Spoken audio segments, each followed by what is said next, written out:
Here we go again.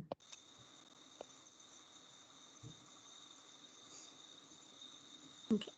So thank you everyone for being here with us this afternoon. I'm Diana Cepeda with Lead Active El Paso, and we have the pleasure to be co-hosting a class with Dr. Gigi Shamaley from Texas A&M, and we're on session number 3 for Stress Less with Mindfulness with Dr. Gigi. So thank you, Dr. Gigi, for being with us this afternoon. Please go ahead and take the floor. Okay, yes, thank you. Yes, we're here for session 3 in our mindfulness series, and it's entitled Be Kind to Your Mind. So I'm going to go ahead and share my screen with you. Okay, can you see that, Diana? Yes. Yes. Okay, so I first want to ask if you all had practiced any mindfulness skills from the last couple weeks, either mindful movement or breathing or eating. Maybe you set a mindfulness bell on your phone or your computer. Did you do any thought surfing or mindful walking? I did mindful eating a few times, which was great, and mindful, I guess, mindful being, like being mindful of what I'm doing. You're doing great, great, yes. So today is all about our mind and then trying to get control of our thoughts and being kind to ourselves. Okay, so we're going to cover practicing mindful attention for our thoughts. We're going to try to observe our thoughts and then let them go over and over and over again. We're going to understand more about how our brain works under stress. And then we're going to learn a little bit about the power of acceptance and gratitude to relieve that stress. So mindfulness is the ability to observe our thoughts from an outside perspective. What we want to try and do is develop the detached observer. What does this mean? It means that we can observe the activities of our mind, our feelings that go with it, but without needing to draw conclusions about it. Remember that mindfulness is paying attention in the present without judgment. So we don't want to have that judgment associated with it. We consciously release attachment and we cleanse our minds from our thoughts. We stay disconnected from our feelings, not in the sense that we're ignoring them or burying them, but simply just accepting them, but not letting them control us. We have to learn that thoughts are just thoughts, and we have to try to disconnect with the emotions and the feelings. We're going to talk a little bit about brain science to see why this is so important. So the average person typically will have more than 6,000 thoughts each day, and they can have up to 50,000 thoughts in a day. 90% of these thoughts are ones that they've had over and over and over again. And 80% of those 90% of thoughts are negative. Negative thoughts to some people are considered a sickness. They eat you out. They're what drive depression. They steal your smile. They make you nervous and worried. They bring out aggression and conflict. And then in some people, they can even lead to serious harmful behaviors in themselves. So one concept that we want to focus on today is to stay disconnected from those feelings. Again, not ignoring them or hiding them, but simply accepting them, acknowledging it, and then just letting it go and not letting it have control over you. We can become addicted to our beliefs. Even if we know that the evidence isn't real, we're told opposite, we can still be attached to it and they can take control of us. So I'm going to show you a few activities today also that can maybe help you take responsibility for your thoughts. Can you think of a time that you experienced a stressful or unwanted thoughts, feelings, or sensations in the last couple of days? Think about how you dealt with coping with it. Did it work? Did it stop your thoughts? Do you try to control your thoughts? Do you struggle to control thoughts, feelings, or body sensations? How do you manage your thoughts? Were you aware of it? Do you get mad? Do you feel sad? Do you normally just avoid your thoughts? Do you get busy or go eat something so that you don't notice them and you don't deal with them? Or do you blame? Do you blame yourself and others for thinking and feeling that way? Controlling, managing, avoiding, and blaming can become problems for us. So we want to learn skills where we can stop doing this. There are negative results from fighting with our mind or treating our thoughts as enemies. Attempting to control the thoughts and feelings only will work temporarily. It's going to increase our anxiety and our anger. It's going to worsen our memory. It's a lot of hard work. It takes a lot of effort. And then it results in a poor quality of life. And none of us want this. It's kind of like being told not to think about a pink elephant when you're trying to suppress your thoughts and control your thoughts. We know it doesn't work. I'm going to tell you, think about something, anything you wish, but don't think about that elephant in the room. And if you're like most people, you're going to find this hard to do because I had already told you not to think about the elephant. So what are you going to think about? The elephant. And that's all you're going to think about. The point to understand here is that trying to suppress and control our thoughts, it doesn't work. So we need to acknowledge them, but not let them control us. Let's talk a little bit about our inner critic, which everyone has. Sometimes they're full of harsh commentary about ourselves.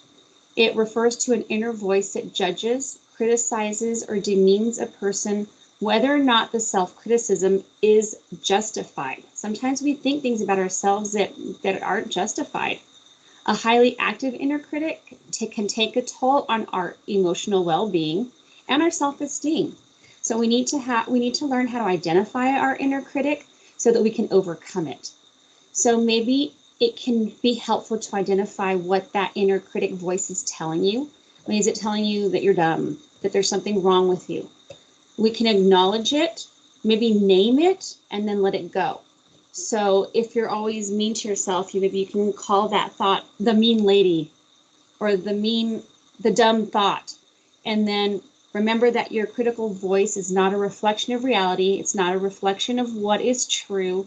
It's a viewpoint that maybe you picked up somewhere from something destructive, an earlier life experience or some attitude that was directed towards yourselves. And then you've internalized that and it's become your point of view, but it's not true. Judgments, beliefs, perceptions can lead us to behave in ways that sometimes are unhealthy. Does anybody relate to this at all or want to share anything about it? I know that it's normal. We criticize ourselves. I think we're our own worst critics.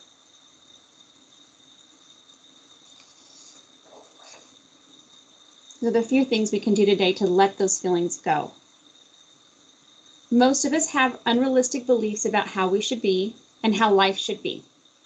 Let's talk about some of the common beliefs. So I'm going to show you some statements and I'm going to ask you if it's true or false. Oops. Anxiety and depression are part of life's experiences. And you don't have to answer, just think, is it true or false? Negative feelings are unavoidable in the face of life circumstances. Is that true or false? It is impossible to maintain perfect control of one's emotion. And emotions are not a sign of weakness, but of being human. Well, all of these statements are true. But because we feel this way at times, it's not that there's something wrong with us.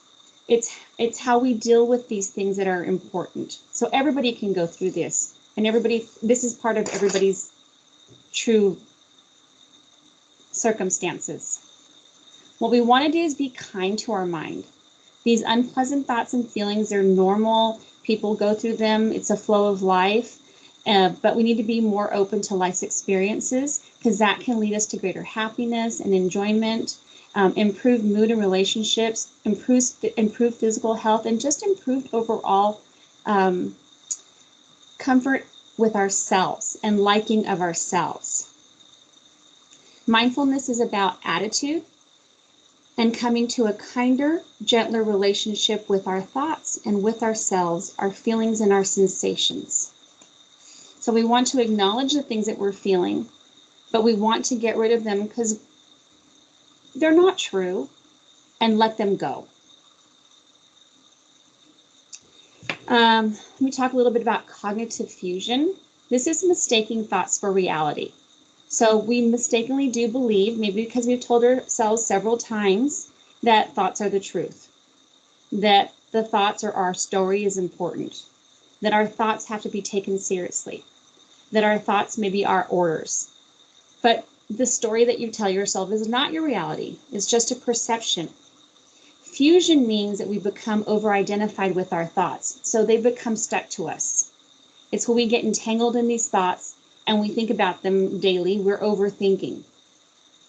So we react to words about our thoughts as though it's happening and as if it's true. So we want to acknowledge it, because if we acknowledge it and let it go, it's the way we can get past it. We need to remember that thoughts are merely sounds, words, or stories. They may not be true. They may not be important. They're definitely not orders. And they may or may not be wise. And they are never threats to us. We should pay attention only to the thoughts that are helpful. We sometimes act as though thoughts are true when in fact thoughts represent our filters or our spin on what we experience. Just try to remember that thoughts are just words. These are things that we're saying ourselves, and it's saying things to ourselves, and it's a misconception. Maybe think about how you can spin that around in your experience. Think about maybe if your thoughts are, I'm going to fail, I'm never going to be able to do this job correctly. What is it that you can do to change that? Can you learn a new skill? Is that true? Are you really going to fail? Or can we take small steps and try to make changes? Let those bad thoughts about ourselves go. Getting too stuck in our thinking will block options for solving them too, solving our problems. We talked a little bit about solving our problems the other lesson. We should try to practice this diffusion where we, again, observe the thoughts, see them for what they are, know that they're false products of just a busy mind, and let it go. There's a really cute children's book. I wasn't able to play the YouTube, it's not working, but it's called Tiger, Tiger, Is That True? By Byron Katie. And it's for young children, and it explains that the kids don't need to believe everything they think. So I encourage you, if you get a chance, I think they have it at Barnes & Nobles, or you can Google it. They have recordings on YouTube, and listen to that one and share it with your families. Okay, so here's one more technique I'm going to share with you about stepping back from your negative thoughts. We can do what we call zooming in and out. So pick a thought or a worry that you think about often, focus on it for about 20 seconds, and then visualize those words on a big TV screen. Now zoom out in your mind's eye until the words become tiny, tiny, tiny and disappear. Some therapists use this technique to diffuse thoughts. We try to zoom out to get some distance from our thoughts. So you put them there and then move away from them. Getting some space from our thoughts helps us shift with perspective, which can turn into a physical sign of stress if we continue to think about them. It can help you to become an impartial observer. Diffusing yourself from your thoughts help you observe them as simply thoughts and not as the truth. There's also a handout that I'm going to share with you. It's called Would You Like to Be Happier?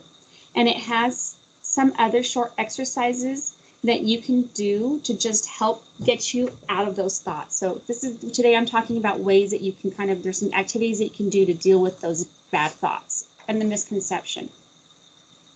Another thing you can do with upsetting thoughts is, instead of struggling with the thoughts and feelings, or even trying to just make them go away, we can practice something called having a Teflon mind.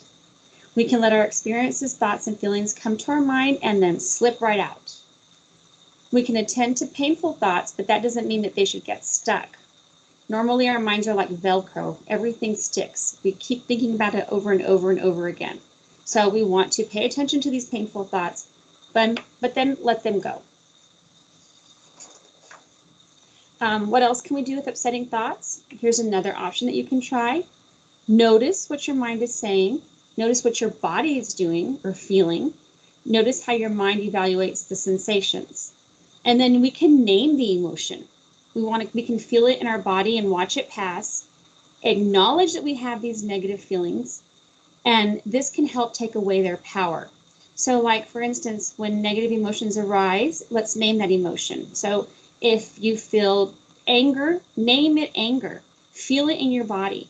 Are your hands fisted? Are your teeth clenched? Is your body tense? Watch it, and then let it pass without engaging with it. Simply put, the act of naming or labeling in your feelings allows you to think more clearly, and it gives you a sense of control over those feelings. And it can be quite powerful if you do practice it. So you notice what it is, you name it, and then you let it go and tell it to be gone. One last exercise that you can do for upsetting thoughts is accept them, watch them coming and going like waves in the ocean or clouds in the sky, and just let it be. You can figure out which approach feels better to you. And in that handout, the practices are referred there as well. And then release them. Practice kindness and patience with yourself and others, and focus on the good things and what's gone well, and let go of those bad thoughts. The mindfulness perspective is not whether the thought is true or not true, but whether it is helpful. So ask yourself, if I pay attention to this thought that I keep thinking over and over again, is it going to help me create the life I want? Or is it just getting in my way? Because most of the time they're not true, and we need to let them go. And it is possible for us to choose to stop struggling and start living. And hopefully you practice these things. Again, we've talked about it in the last few lessons. It doesn't happen overnight. It takes small changes, and it does take practice. But with practice, yes, it is possible to choose to stop struggling and start living. For this week, also, I'd like you to make a new plan and work on those negative thoughts. Can you name them and notice your thoughts this week? Maybe you can even write them down in a journal. Maybe I encourage you guys to do a blessing journal, and think about one thing I will do this week with my thoughts is, and try and practice that when those thoughts pop into your head. Let's try to become aware of them. So what I want you to do this week is to focus on applying mindful attention to your thoughts, exactly how we've noticed our breath and our movements when we walked and eating before we slow down. We're trying to do it slowly. Decide to pay attention to your thoughts at least every once in a while this week. Notice what's happening. Try listening to your body, what happens to your heartbeat, your posture, your breathing when you get caught in an upset, and then shift it. Develop the ability to put some distance between you and those thoughts. Try to become detached from those thoughts. We cannot shift if we don't notice. And we can't notice if we don't choose to notice. So practicing every day in small ways can form the foundation of us making this a habit. And thank you, and I'm going to open it up to any questions you all have.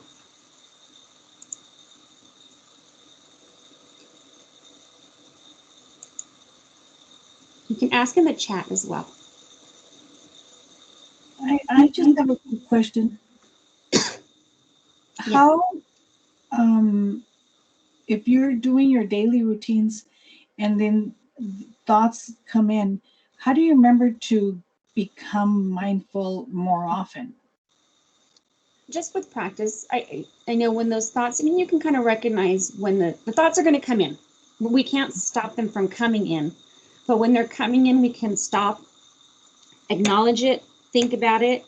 Is it true or not true? And then not let it get us over anxious or excited or upset. Thank you. Yes, I know that when I have negative thoughts, they're hard. They're hard to let go. And I think that, like, physically, I'll get physically sick. My stomach will hurt, my head will hurt. And I need to recognize that this is not true, that there's something bothering me, that this thought is ruminating in my head, and then acknowledge the thought, think about the thought, And then, is the thought really true? And then again, is it worth it? And then let them go.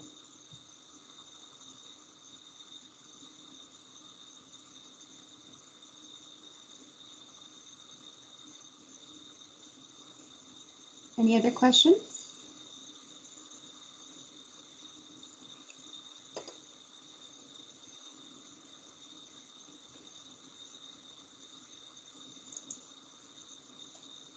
I don't see any other questions. I just want to thank you, ladies, for being here with us this afternoon. If you haven't done the survey that we sent, please take